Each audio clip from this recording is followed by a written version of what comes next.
Hello, so today my client Elizabeth will be receiving fluidotherapy. So some indications for this would be subacute, chronic, traumatic, or any other inflammatory conditions. Also peripheral nerve injuries, really anything that's going to cause some muscle weakness. Anyway, so some of our contraindications. She has any open burns? No, not for this. Not for this, no open wounds, no burns. Fever, the heat applied to this might raise the fever, so let's not do that. Again, any infections that might spread, that's pretty gross, so no. Again, acute inflammatory conditions, not subacute or traumatic. Those ones we can do, but not the acute. And if she has any cardiac or respiratory instability, probably not a very good idea. So then some of the precautions also, I'm going to be here with her the whole time. I am not leaving her unattended. We're not going to operate this over 120. Just don't do it. And then also, I'm going to slowly increase the airspeed to her tolerance. We don't want to just put her in there with it going crazy. We kind of want to get her used to it, and then we'll go on with that. And then also, Elizabeth, when you have your arm in there, I want you to try and not touch the bottom of that. Usually we have a really fancy little cord right here that kind of wraps around your wrist to prevent shock, but you know, sometimes we go a little crazy here. We don't have that today, but you'll be okay, I promise.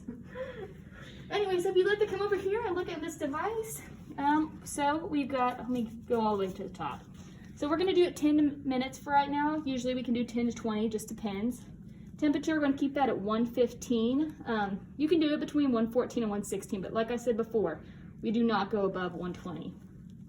Airspeed, typically we kind of do it 50, but my client right here said she'd really just appreciate 55 this time, so we're gonna go with that. Pulse time, we're not doing it, but if we were, that would just kind of be like, oh, it's on for a little bit, oh, it's off. On for a little bit, off, but we're just gonna keep this thing rolling the whole 10 minutes. So yep, we've got it up to 10 minutes, kind of. And then there's our clock. So, all right, Elizabeth, let's put your arm in here. Let's get going. So it's your right arm that's causing you some problems, right? Yep. Got some muscle weakness in there. No burns though. Nope. Well, thank goodness. Any infections? No. Okay. Because if you do, MRSA? no fever. That's good for multiple reasons these days. All right, so we're gonna put that in there. See, and we're just gonna tighten this up right around her arm. We just try and get your whole arm in there, honey. There we go. Is that too tight? Yeah, honey. It is. Okay. What about there? Is that good? That's great. Okay, all right.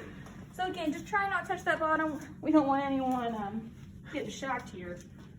So here we go. You can increase that airspeed. Increase the airspeed. Are you doing good?